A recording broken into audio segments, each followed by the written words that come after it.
When the stage is bare tonight, there's no one else, just you and me. When the curtains close behind, there's no pretense, I'm on my knees.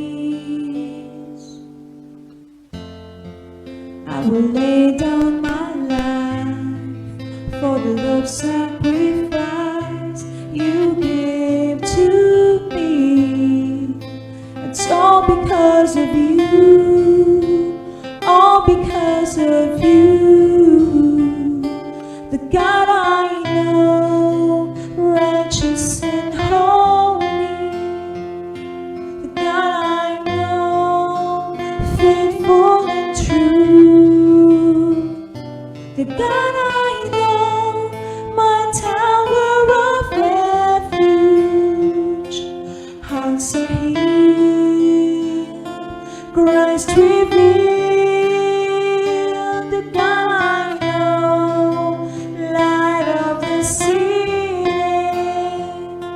The God I know, strengthens the weak. The God I know, your heart beats within me. As you are, so are we.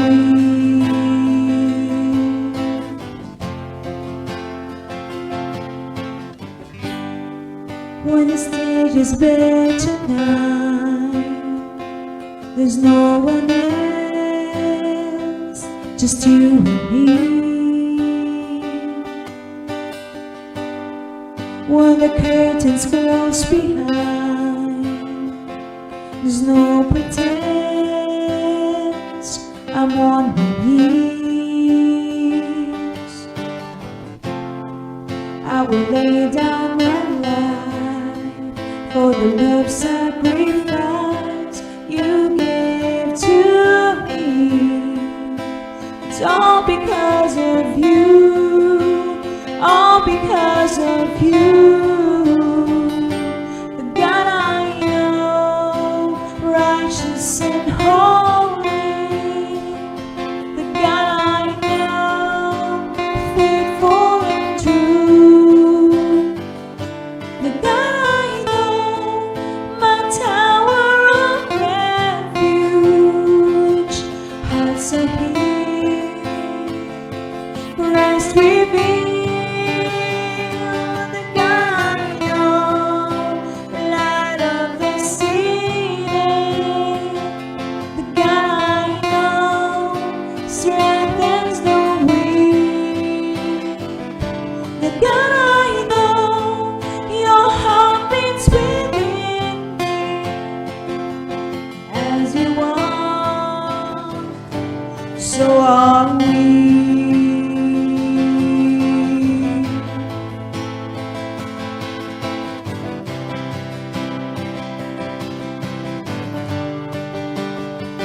This is my God, my one desire. More of you, more of you.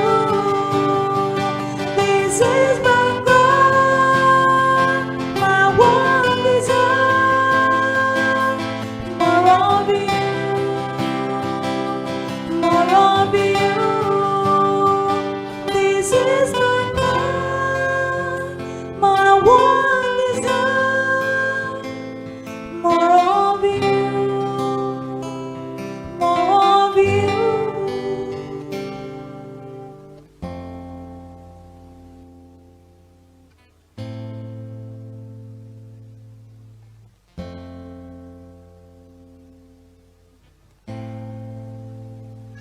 The church he knows, righteous and holy.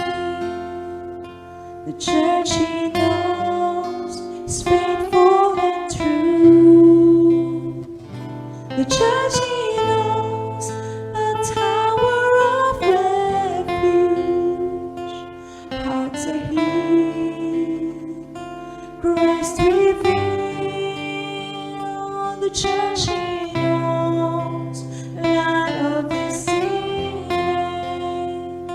The church he knows, strengthens the weak. The church he knows is long and mighty. As he is, so are we.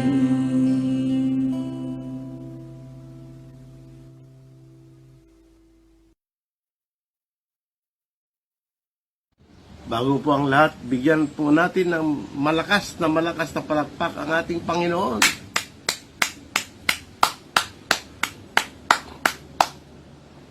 Manalangin po tayo. Diyos Ama sa langit, maraming salamat po dahil notwithstanding the quarantine, Panginoon, ordered by our government, Panginoon, resulting in our not being able to physically gather together, Panginoon, we can still worship you, Panginoon. Maraming salamat, Panginoon, dahil alam po namin at niniwala kami na it is by your great mercy, Lord, that we are able to worship you this morning. Panginoon, maraming salamat po, Lord, sa technology, Panginoon, sa audio and video technology, Panginoon, that will enable us, Lord, to worship you in the comfort and safety of our homes, Panginoon.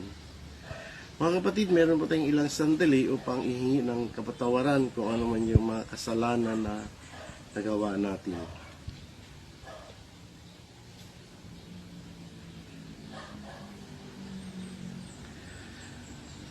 Panginoon, maraming salamat, Panginoon, because we have a God who is a very forgiving God, who is a very compassionate and faithful God, Panginoon.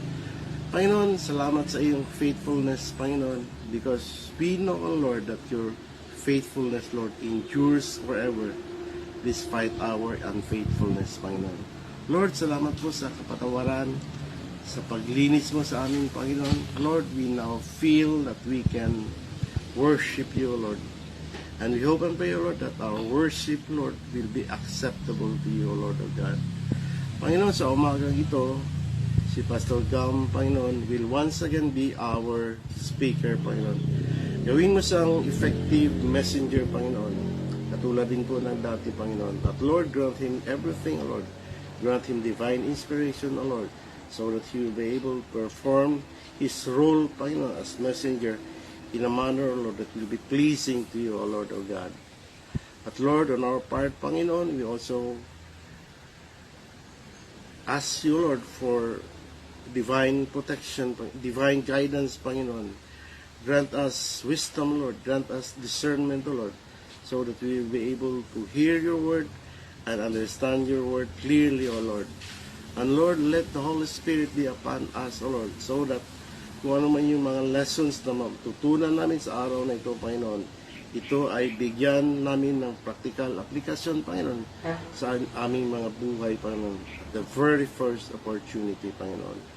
Panginoon, lalapitin po namin ang aming praise and worship team, ang aming media ministry, Panginoon. Lord, tulungan mo sila, bigyan mo sila ng discernment, Panginoon. Grant them divine inspiration, Lord, so that they will be able to operate our audio and video equipment, Lord, na wala po magiging technical problems, Panginoon, so that we will be able to worship you, Lord, without any technical interruptions, Panginoon. Lord, kung ano man yung mga plans na aming mga spiritual enemies, Panginoon, plans of deception, Panginoon, Lord, you are a sovereign God, you are in control of everything, Panginoon, you are an awesome God, Panginoon. Kaya, Lord, we feel very confident and assured, Panginoon, that nothing or no one, Lord, can distract our attention, Panginoon. Panginoon, once again, maraming salamat, Lord, sa pagkakataon o sa pribilehiyo, Panginoon, na kayo aming masamba, Panginoon, in the comfort and safety of our homes, Lord. In Jesus' name we pray. Amen.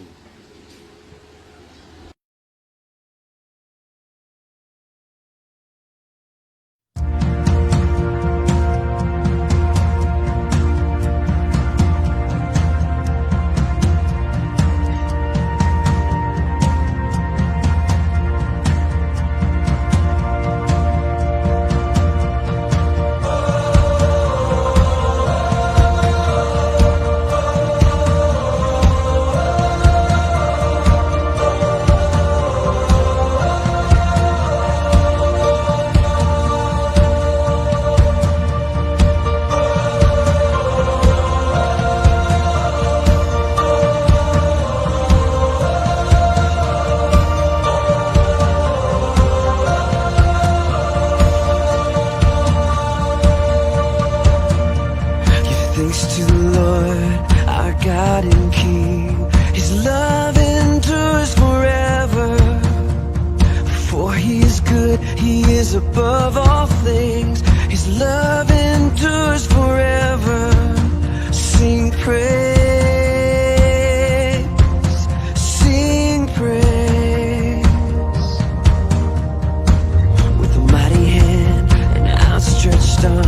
Ako po ay more or less mga 32, 33 years na pong involved sa counseling.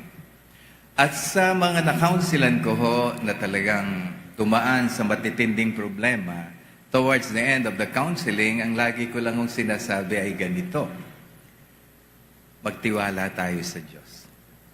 Just simply trust in God. Just trust in the Lord. Magtiwala ka lang sa Diyos. Si Haring Solomon sa Proverbs 3, 5, and 6 ay nagsabi ng ganito. Nagwika siya ng ganito. Trust the Lord with all your heart. Do not depend on your own understanding. Seek His will in all you do, and He will show which path to take. Kinikilala ho na si Haring Solomon ay ang pinakamatalino, pinakamahusay na hari na nabuhay sa Israel. In fact, maging sa kabuuan ng Middle East, hindi lang sa Israel, ang kinikilala ho na isa sa pinakamatalinong hari na nabuhay ay si King Solomon. Siya ang nagsabi sa kanyang mga tauhan na sasakupan ng ganito, trust in the Lord.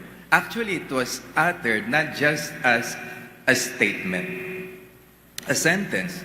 Actually, it's an instruction. Binigyan niya ng instruction yung kanyang mga pinangungunahan na sa Diyos magtiwala.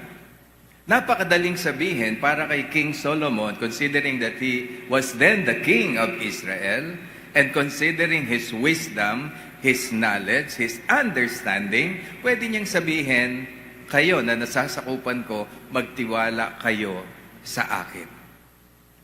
Sa akin kayo magtiwala. Pero hindi yon ang sinabi ni King Solomon.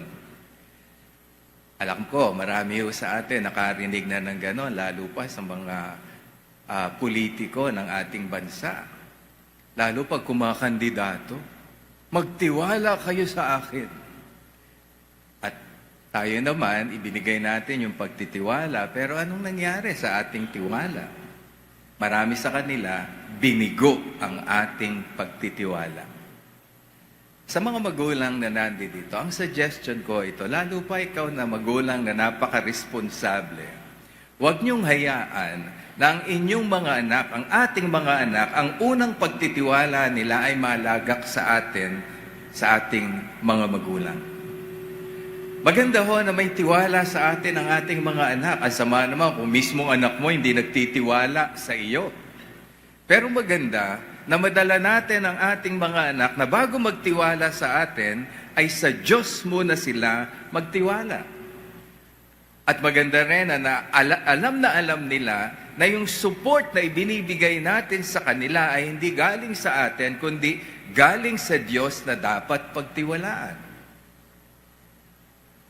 Napakaganda ho ng dating dito ni King Solomon. Ang sabi niya, trust in the Lord.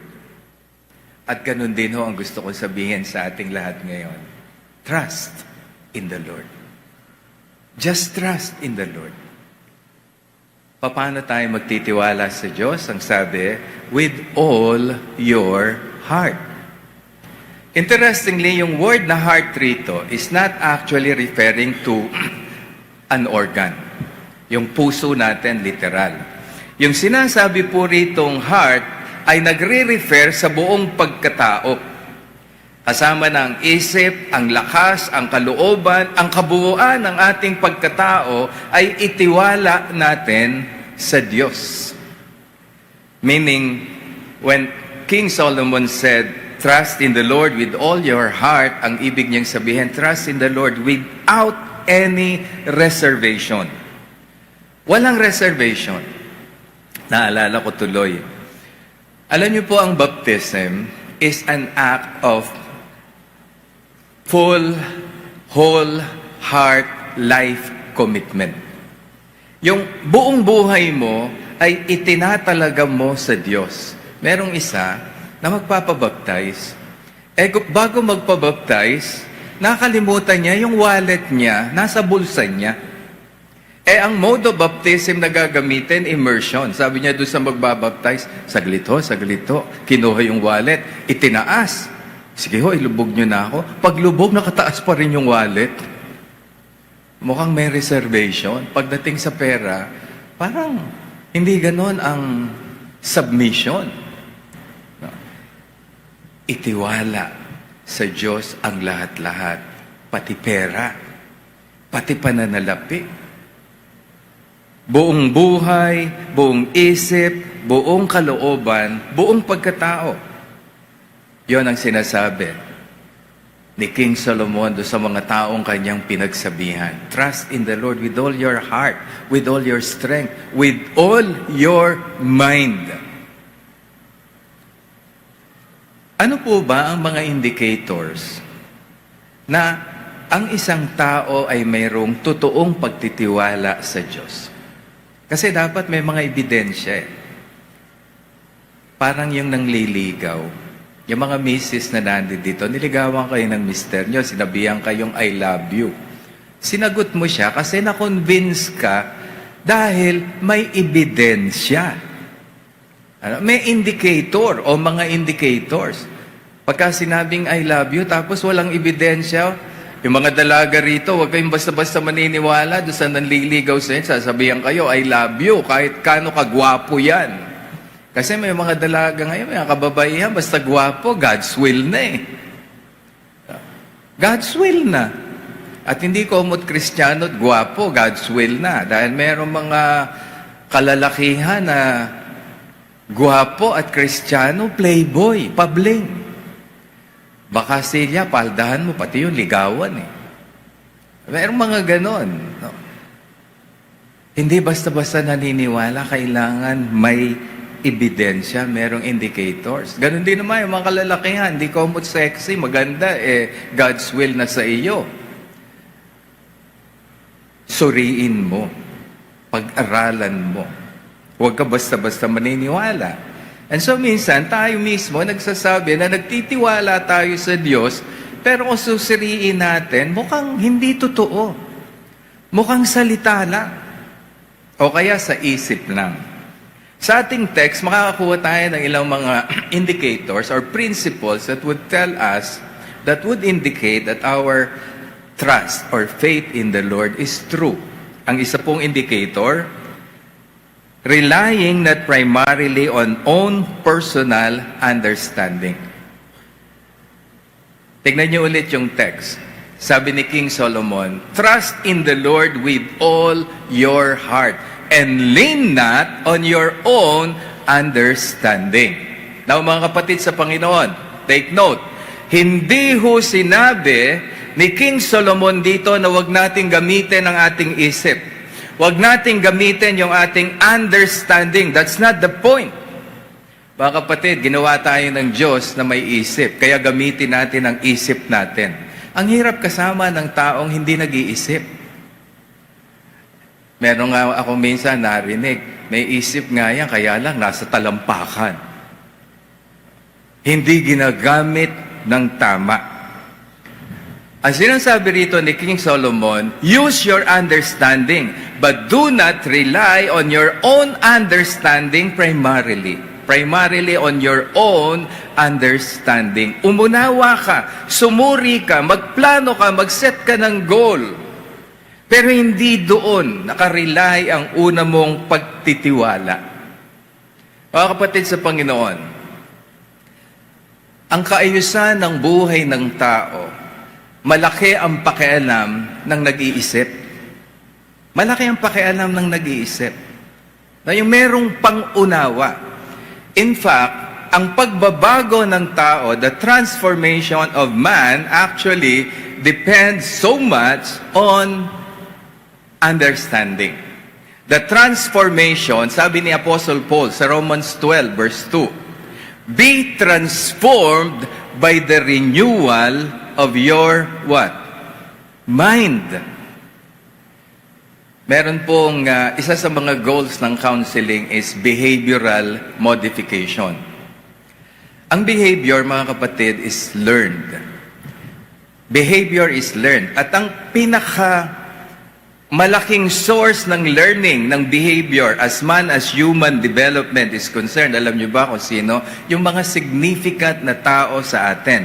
At sa mga anak, ang pinaka-significant of all other people, of course, mga magulang. Kaya kung titignan nyo, may mga anak, kitang-kita nyo, yung galaw nung nanay, no?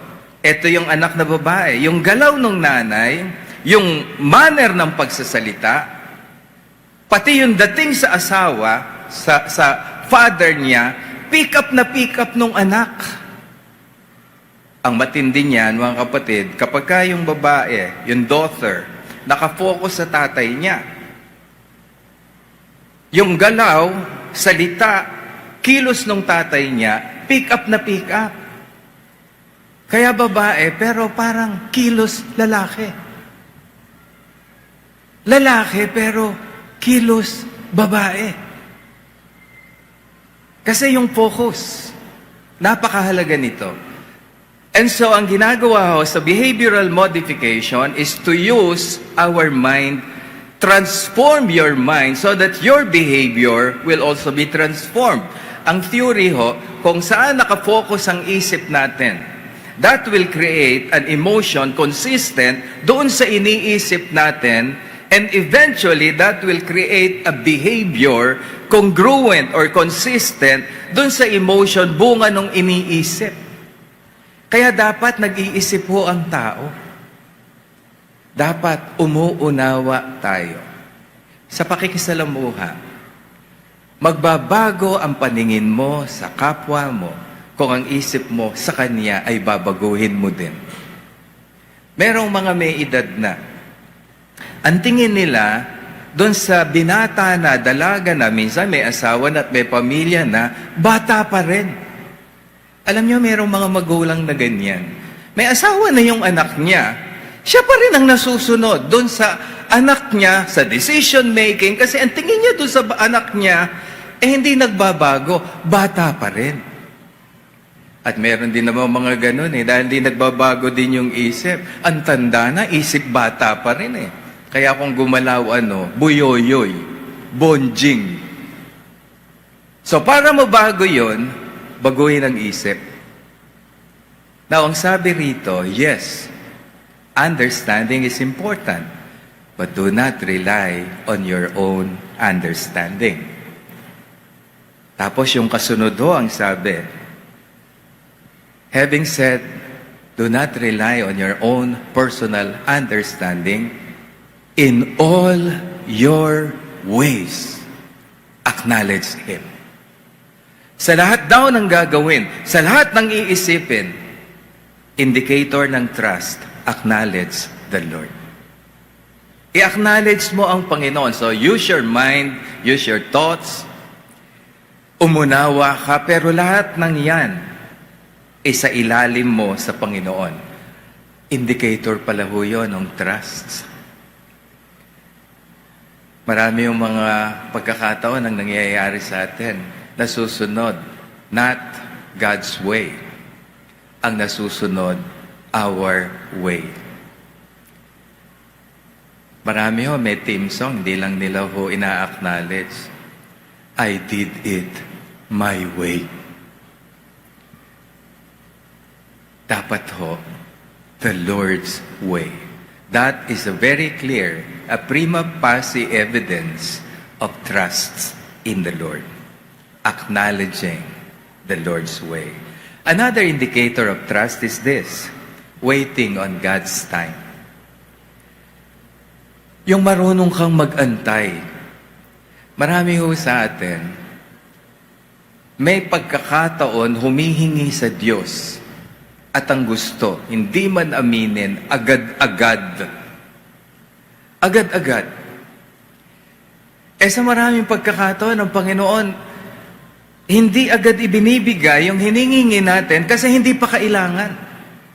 Tapos yung timing natin, gusto natin, yun ang masunod, not the Lord's timing, not the Lord's time. Paalala, God's time is perfect. God's timing is always perfect. Hindi ho nalilate ang Diyos. Tayo, may tendency tayong malate. Lalo pa sa traffic ngayon. Kahit gustuhin mo minsan dumating on time, dala ng traffic, may tendency talaga tayong malate. Kaya nga sinasuggest ko, gusto mo dumating on time. No, mag-adjust ka na. Kung aalis ka ng mga alas 7, gawin mo lang alas 5 ng umaga.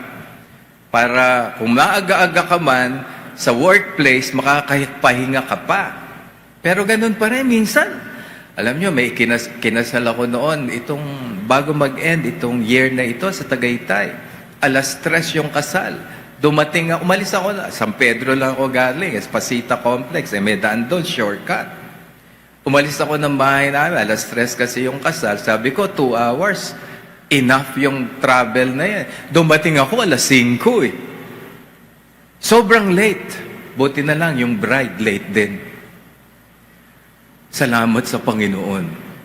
Pero mga kapatid, alam nyo, isa sa magandang patutuo, tayo mga Kristiyano, sa ating pagtatrabaho, on time tayo. Tsaka iwasan na natin yung derogatory ang dating na Pilipino kasi, Filipino time eh. Mga kapatid, parang natatapakan yung pagka-Pilipino kapag gano'n. Dapat American time. Mga kapatid, ang dami ko naging appointment sa mga Amerikano, late din sila eh. Nale-late din. And so, ang suggestion ko ganito. Magandang patutuo bilang mga anak ng Diyos, kung ang Diyos ay on time, tayo ay kailangan may resemblance. On time din tayo. Paano yun? Pag ang oras ng trabaho mo alas 8 at dumating ka ng alas 8, kapatid, you are late. Dapat dumating ka before 8. Kasi yung iba, babae, alas 8 yung time. Dumating ng 10 to 8. Pag upo sa desk niya, binuksan yung bag, kinuha yung powder, nagpulbos, inayos, nag-makeup, kinuha yung pangguhit ng kilay, ang tagal, baluktot.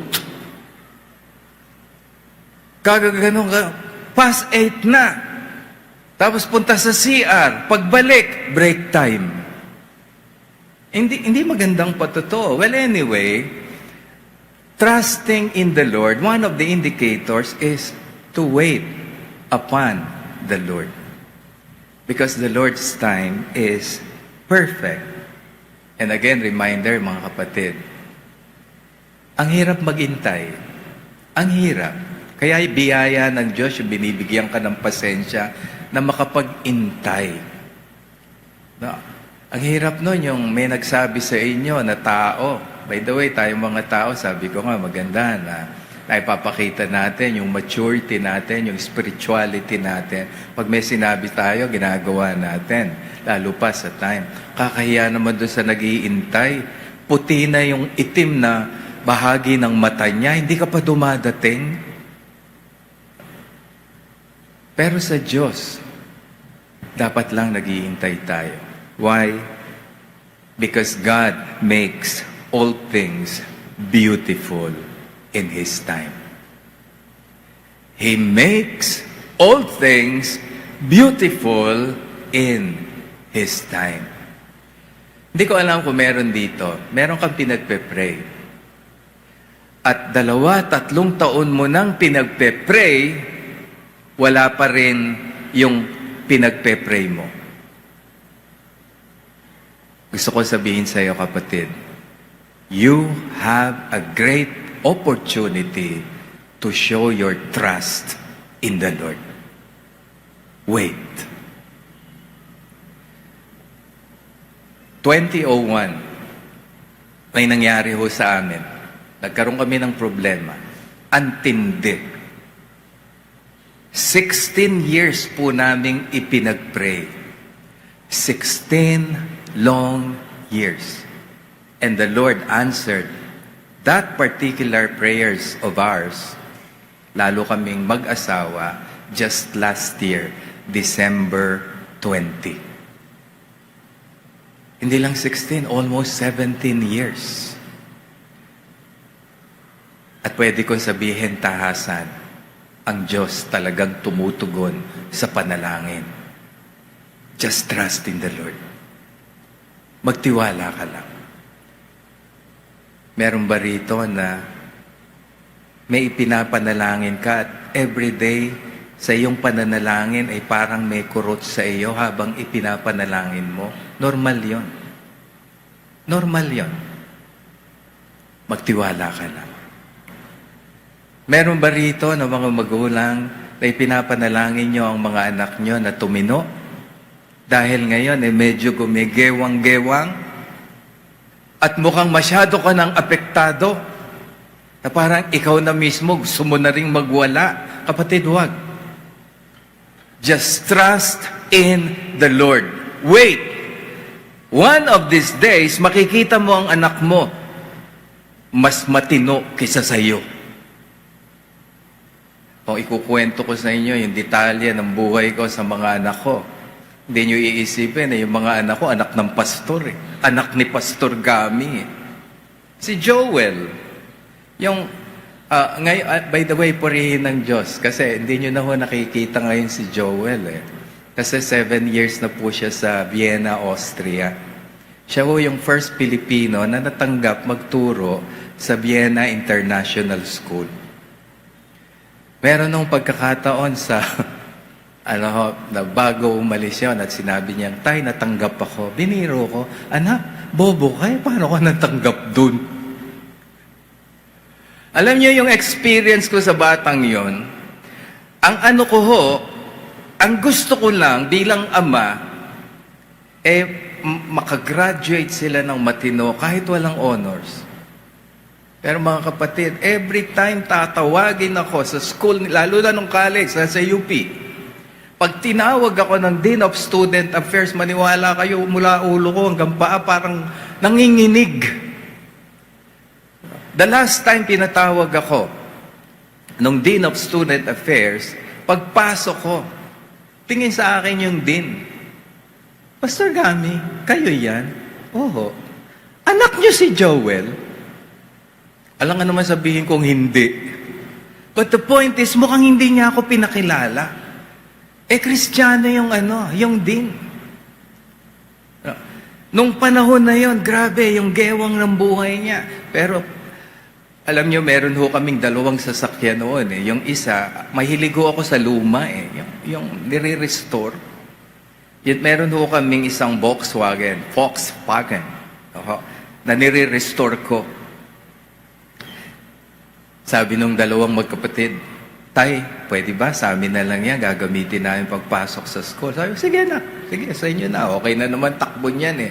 Maniwala kayo mga kapatid sa Panginoon, yung minsan, checkin ko yun, makakakita ako, yung mga gamit pang riot, yung mga knuckle, yung mga bakal, mga kung ano-anong pang riot. Tapos pag tinanong ko, bakit meron ito? Kanino ito? Tay, siguro may sumakay dyan na iwan. Oh, grabe. Pero ngayon, looking back, gusto ko sabihin, antitino nila. Kaya tahasan ko sinasabi, may mga magulang dito, pinagpe-pray nyo mga anak nyo at ngayon mukhang wala pang tugon. Just wait. Para lang kayong dumadaan, alam niyo yung sinasabi ni King David? Yung lumalakad sa shadow of the valley of death. Mahirap yun doon sa panahon na yun. Hindi ko pwedeng sabihin sa inyo, huwag niyo pansinin. Pansinin ninyo. Pero huwag niyong hayaan na madala kayo doon sa kawalan ng pag-asa. Dahil dumadaan lang yan. Darating ang panahon, parang puzzle na hindi pa siya nabubuo.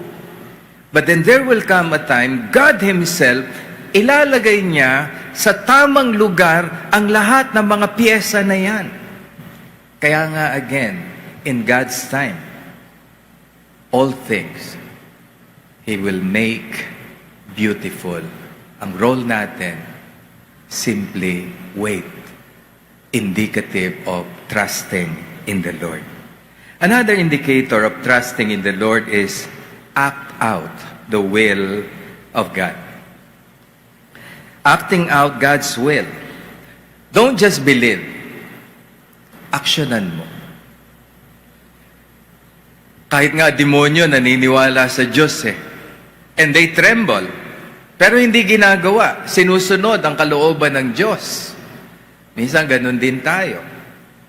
Dapat kung ano ang kalooban ng Diyos, doon tayo. Na kung kinakailangan yung gusto natin, no, yung kalooban natin, nakita natin, taliwa sa kalooban ng Diyos, willing to tayo to let go of our wants, desire, in exchange doon sa, ito yung gusto ng Diyos eh. At kung ano ang gusto ng Diyos, yun ang laging tama. Yun ang laging praktikal. Kasi may mga narinig na akong ganito eh. Pastor Gami naman, praktikal ba na yung nanakit sa akin, na sobrang sakit ang ginawa sa akin, patawarin? Di ba dapat gantihan ko? Tignan niyo sabi ng Panginoon. Kasi law ito noon. It has been said before, an eye for an eye, a tooth for a tooth. Ano ibig sabihin? Gantihan yon. Eye for an eye, literal. Dinudut ang mata mo, gantihan mo. Dutin mo din yung mata niya. At ang psychology ng tao, mga kapatid, pag nasaktan at gumante, napansin nyo, hindi satisfied doon sa even lang, o dinudut yung mata. Satisfied ba? Isang mata lang din ang dudutin? Come on, hindi. Dalawa yun. So, anong ganti nun? Tok-tok. Gaganti din yun. 2 dut-dut lang ba yun? 3 yun o 4. Saan matatapos yun? A tooth for a tooth, sinapak. Bungi yung isa. Kailangan pag sinapak ko to, 2 bungi. Ganun yun eh. Saan matatapos? Tapos yung social impact. Di ba ho, halimbawa kamag-anak mo, may umaway, nasaktan, nanonood ka lang ba? Di ba kahit papaano kumakampi ka? So ano nangyayari? Dumadami yung involved. Hanggang pamilya na ang involved. Clan na, ubusan na ng lahi. Ganon yung sinasabi ng iba. And ang sabi ng Panginoon, having said that, an eye for an eye, a tooth for a tooth, it has been said before, but now I tell you, forgive those who have offended you. Yun ang kalooban ng Diyos eh. At saka siguro maganda i-apply na natin ngayon. Mga misis, na-offend kayo ng mister nyo in one way or another. Na-forgive nyo na ba? True and true. O baka hanggang ngayon nagtatanim pa kayo? Ganon din naman yung mga husband. Ganon din naman yung mga magulang. Na-offend tayo ng mga anak natin. Napatawad na ba talaga natin? At ang isa sa magandang indikasyon ng pagpapatawad ay ito. Hindi na inuungkat. Hindi na inuungkat. Ang mahirap sa marami, alam nyo kaya hindi makamove on, may issue ngayon. Yung mga past issues, halatang halata mo, hindi na patawad eh. Binungka lahat yun. Ipinatong sa issue ngayon. Nagsama-sama na. Ang totoong nakapagpatawad, maalala man niya yung mga issues na yon, hindi na isinasama sa issue na kinakaharap ngayon. Forgive. Alam niyo, merong isang song, ang ganda-ganda nung song na yon, ang title, The Past. Sabi nung song, I was wrong when I hurt you. Did you have to hurt me too? Do you think revenge would make it better? Di ba ganun ang tao? Gantihan. Do you think revenge would make it better? Nangyari na, bumuti ba tayo sa kakagantihan natin? And then the song went on to say, ang dami na nating nagawa. We have done a lot of things, but there is one thing that we haven't done yet, and that is what? Forgive. Let us forgive one another, and then let us not bring the past back anymore. Past is past. Tama na. Forgive. Yun ang gusto ng Panginoon. Gusto mo gumante. Sabi ng Panginoon, even your enemies, love them. Ang mga nagugutom, kahit kaaway mo, pakainin mo. At pakainin ang masarap. Baka iba, yes, sige, pakainin ko yan. Lutuan ko ng sinigang, ang sabaw, muriatic acid. pinakain nga. Meron tayong kasabihan mga Pilipino, pag binato ka ng tinapay, pag binato ka ng bato, ano ang kasunod? Batuhin mo ng tinapay. But make sure na yung tinapay malambot. Tinapay nga pinambato mo, luma ang tigas, kasi tigas din ang bato. O tinapay nasa garapon. Anong ibig sabihin ng kasabihan na yon?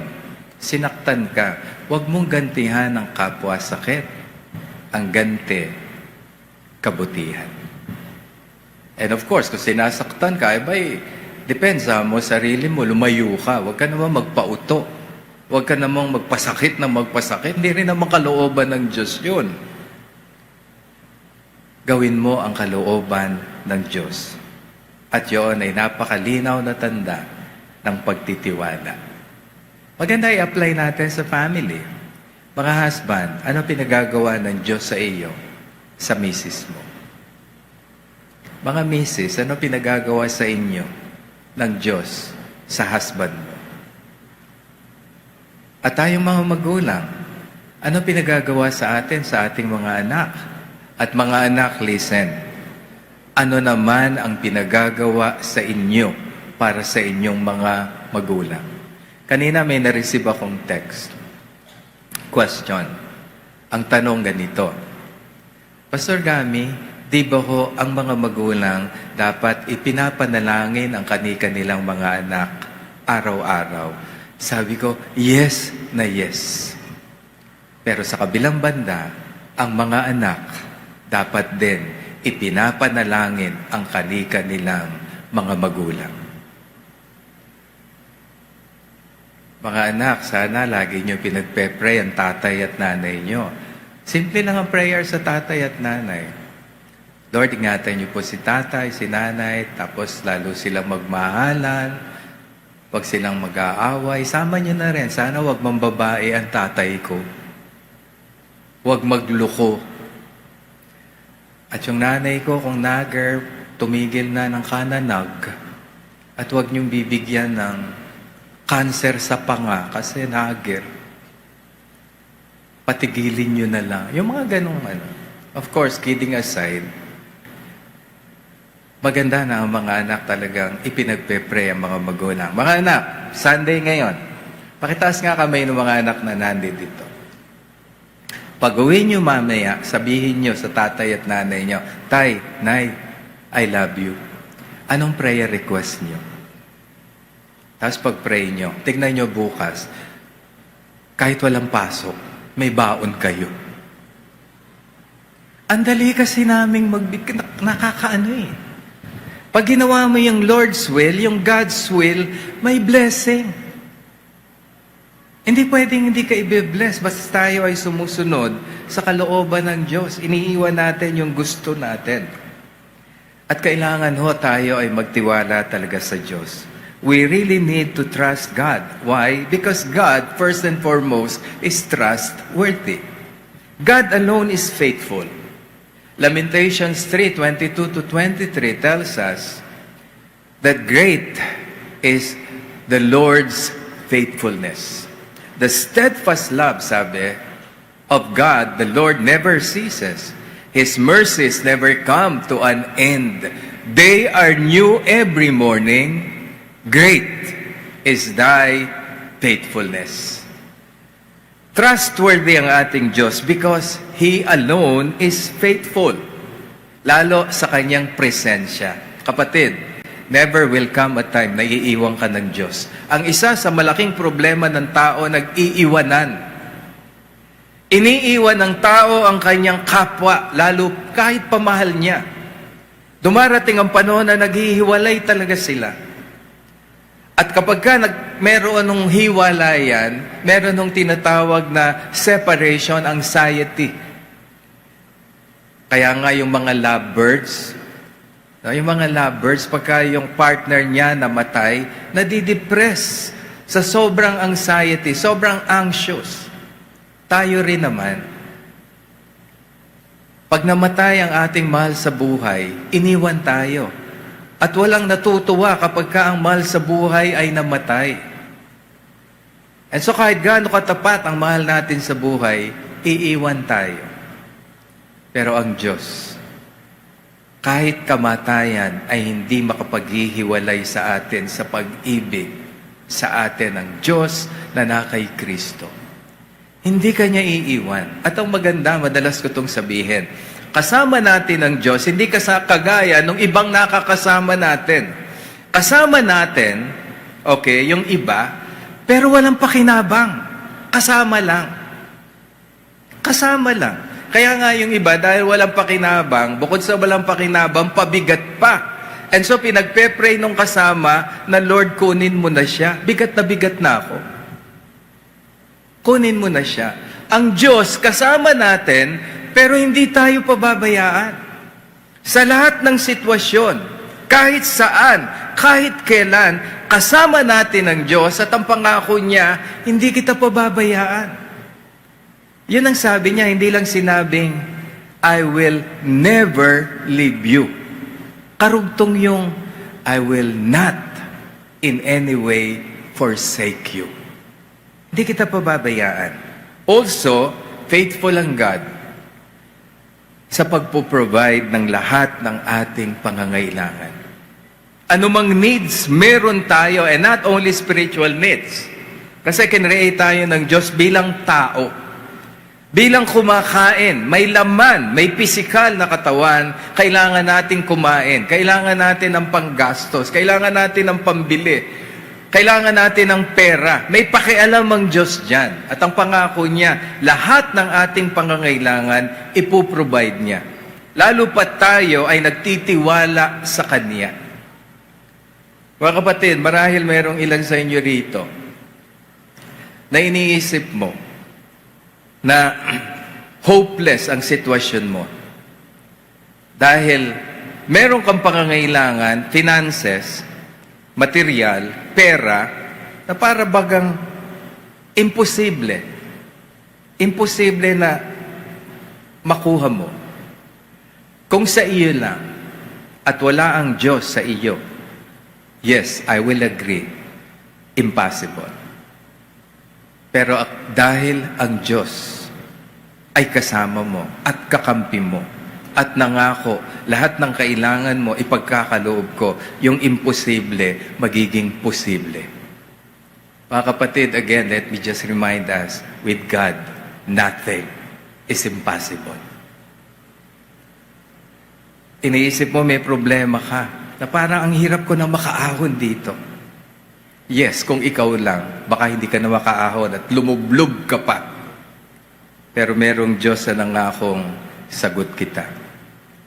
Magtiwala ka lang. Just trust in the Lord. Kailangan nating pagtiwalaan ng Diyos kasi God alone is all-powerful. He is the omnipotent God. Kaya nga, ulit gusto kong sabihin, because of His power, walang imposible sa Kanya. Sa atin ang dami. But with God, nothing is impossible. We can trust God because He loves us so much. And His love to each one of us is unconditional. Hindi ko umot nagkasala tayo, hindi na tayo mahal ng Diyos.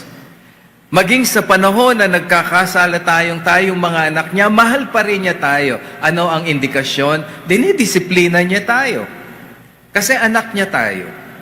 Kung pababayaan niya tayo, hindi niya tayo mahal.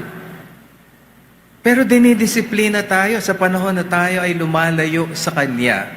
Indikasyon yun ng pagmamahal. At ito, pag in-acknowledge natin, mali tayo, nagkasala tayo, at babalik sa Kanya. Yung pag-ibig niya, grabe, napaka-unconditional. Pag uwi nyo, isa sa gawin nyo yung devotion ngayong gabi, basahin nyo ulit yung prodigal son. Malis siya, talagang sinaktan niya yung kalooban ng ama. Then, there came a point in time in his life na realize niya, meron akong ama na hindi ako pababayaan. Babalik ako sa Kanya. Kahit hindi niya ako tanggaping anak, katulong na lang, babalik ako sa Kanya. Nung pabalik siya, doon sa account, mga kapatid, hindi pa siya nakakatungtong ng bahay. Sinalubong siya, bumaba yung ama, sinalubong siya, binalabalan siya, nilagyan siya ng pangyapak, isinuot ulit yung singsing. Anong ibig sabihin? Ni-restore siya. Unconditional. Kaya katiwa-tiwala ang Diyos dahil sa kanyang pagmamahal. Si Apostle Paul, ang patutuo niya, because of God's love, I am compelled to serve Him. At yun ang naging goal ng kanyang buhay. Ang patuloy na paglingkuran ang Diyos. Kaya nga towards the end of his life, na-accomplish niya yung goal niya. Sabi niya, I have fought a good fight. I have finished the race. Dapat tayong magtiwala sa Diyos kasi sa pagtitiwala sa Diyos, nakasusumpong tayo ng kapayapaan. Regardless of the situation. Most especially, kung yung sitwasyon pressing. Kung yung sitwasyon chaotic. Kung yung sitwasyon depressive. Nakakasumpong tayo ng kapayapaan, ng kagalakan sa ating pagtitiwala sa Diyos. Ilan na ho ang nagtanong sa akin ng ganito Kasi parang nababawasan o nawawala yung pagtitiwala. Ang question ganito, Pastor Gam, bakit kung kailan ako naglilingkod sa Diyos? Kung bakit ako nagtatapat sa Diyos, doon pa ako nagkasakit ng ganito katinding sakit, cancer. Naglilingkod naman ako sa Diyos. Bakit? Alam niyo lang ang sagot ko? Kapatid, ibig bang sabihin, kung hindi ka naglilingkod sa Diyos, hindi ka magkaka-cancer? Ano kaya't nagka-cancer ka na hindi mo kilala ang Diyos? Mga kapatid, sa pagkakilala sa Diyos at sa paglalagak sa Kanya ng buong tiwala natin, kahit gaano katindi na ang nararamdamang sakit, meron pa rin kapayapaang madadama ang tao. Again, kapag kawala ang pagtitiwala sa Panginoon, ang gulo ng buhay ng tao. God alone can give us peace in whatever situation we are in or malagay tayo. In any predicament. Ang Panginoon ang nagsabi, peace I give unto you. The peace that the world cannot give. And also we need to trust the Lord because God, as we trust in Him, He shall direct our path. Balikan niyo yung text natin. Doon sa final statement ni King Solomon, magtiwala ka sa Diyos, kayo sa Diyos ng buong puso niyo. Huwag kayong manangan sa inyong sarili lang na pangunawa. Sa lahat ng inyong mga lakad, mga gagawin, itiwala niyo sa Panginoon. And what would be the result? The Lord shall direct your path. Alam niyo, kaya ho tayo naliligaw minsan at kung ano-ano yung nagagawa nating hindi tama kasi ginugusto natin yung sa atin. Ginagawa natin yung gusto lang natin, hindi yung kalooban ng Diyos. Pagka tayo nagtiwala sa Kanya at sumunod sa Kanyang kalooban, i-direct niya tayo. Di ko alam kung may mga kadalagahan dito. May nanliligaw sa iyo. Nalilito ka. 3 yung nanliligaw sa iyo. Si Peter, si Paul, at si Pedro. Nalilito. Sino sa kanila? Isik mo ang kalooban ng Diyos. Isik mo. Ididirect ka niya kung sino sa kanila. Mga kapatid, how can we go wrong if guided by the Lord? Diba? Kaya tayo naliligaw kasi, mga kapatid, ibang direksyon ang binibigay ng iba. Ako, being a counselor, hindi ko magarantiyahan na ang lahat ng direksyon na ibibigay ko sa inyo, tama. Ang pwede kong garantiyahan ito. Ilalapit kita sa Panginoon, magtiwala ka sa Diyos, isik mo ang Kanyang kalooban, hindi ka maliligaw. The Lord shall direct your path. And sa mga kapatid, gusto kong i-encourage tayong lahat to just trust God. Trust God. Trust God for all your needs. Just trust God for personal problems and conflict resolution. Just trust God. Just trust God for guidance and for life. Just trust God. Trust God for your loved ones. Meron ba ho rito may mga mahal kayo sa buhay, nasa abroad? At minsan kinakabahan ka, ano nangyayari? Kapatid, magulang, asawa. O tayo, pag alis natin sa bahay, going sa ating workplace, maisip natin yung mga anak natin, baka mamaya may akyat bahay gang na pumanik at kung ano-ano pa. Kapatid, just trust in the Lord. Yung hindi natin kaya, siya ang gagawa. In any and every situation, let us just trust in the Lord. Naniniwala ako mga kapatid sa Panginoon na yung pagtitiwala natin sa Kanya, ito yung nagpi-please sa Kanya. Ito yung nakakapag-move ng kamay niya upang yung mga bagay na hindi natin kaya gawin niya. At pag nagtiwala tayo sa Panginoon, ang kapayapaan na di malirip ng isip ng tao, ang siya nating patuloy na mararanasan. Aming Diyos, aming Ama, maraming salamat po sa isang pananambahan na naman na aming naisagawa. Salamat, Panginoon, sa biyaya at pagpapala ng mensahe na amin pong pinagsalu-saluhan. At tulungan niyo nga po kami na patuloy na magtiwala sa iyo sa kadahilan ng ikaw, Diyos, aming Ama, ay katiwa-tiwala. Dahil sa iyong walang katapat na kapangyarihan, ay dapat ka lang na pagkatiwalaan. Totoo nga na sa amin ay napakaraming bagay na imposible naming magawa. But then, because of your power, Lord, with you, nothing is impossible. All things are possible. Salamat dahil kaya mo kaming ingatan, kaya mo kaming subaybayan, gabayan, pagpalain, at kaya mong isupply ang lahat-lahat ng aming mga pangangailangan. Salamat sa iyong pagmamahal.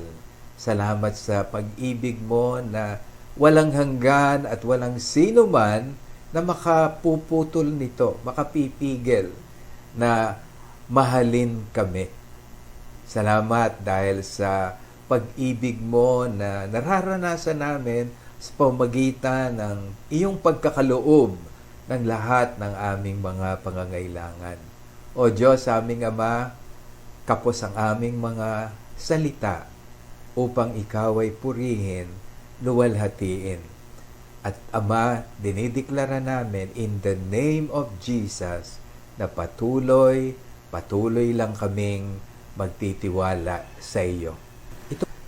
At ngayon sa inyong lahat, mga kapatid sa Panginoon, sumain niyo ang bendisyon ng Diyos Ama, patuloy niyong maranasan ang pagliligtas ng ating Panginoong Hesukristo at ang patnubay, kaaliwan, kapangyarihan, at kapayapaan na di masayod ng isip ng tao ang siya nawang maranasan ng bawat isa sa inyo sa pangalan ng Panginoong Jesus.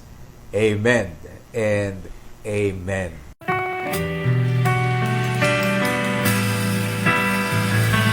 Sa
Mga kapatid, magandang umaga ulit sa inyo at paalala lang mga kapatid,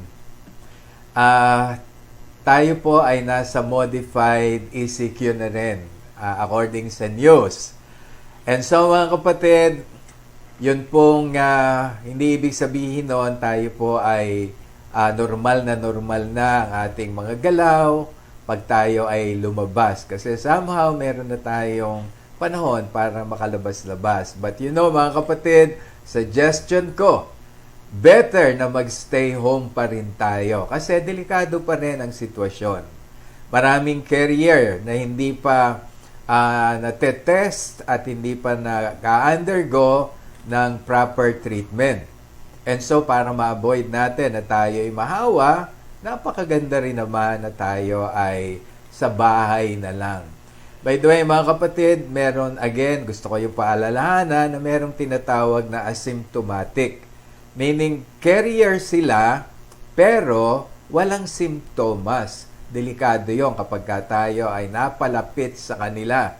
At tayo rin naman, baka tayo, ang itsura natin malakas, pero yung pala, affected na tayo ng coronavirus dahil asymptomatic rin, walang symptoms. So, tayo naman ang carrier noon. So, para makaiwas, maganda talaga stay home na lang. At kung sakali, talaga namang kailangan minsan lumabas. Extra careful kayo mga kapatid sa Panginoon. Wear your face mask. Ugaliin nyo na yun. Pag lumabas kayo, naka-face mask na kayo at naka-long sleeves para mas protektado. And keep social distancing. More than 1 meter ang i-maintain ninyo. Tignan nyo yung mga nasa harap, nasa likod, at kayo na ang umiwas. Kung may lumalapit-lapit sa inyo, pakiusapan nyo na maglayo-layo na kayo. At yung mga pupunta sa mall, somehow ay may mga open ng malls. Hindi ko alam kung dito sa atin, open na itong Robinson at itong Southwoods, no? Kung pupunta kayo, ingat kayo. At huwag kayong basta hawak ng items, no? Kasi baka mamaya, merong nag-fall doon na virus, kakapit sa inyo yon. Okay? So, ingat tayo mga kapatid sa Panginoon. Okay, mga kapatid, pagpalain kayo lahat ng ating Diyos. Magandang umaga muli sa inyong lahat.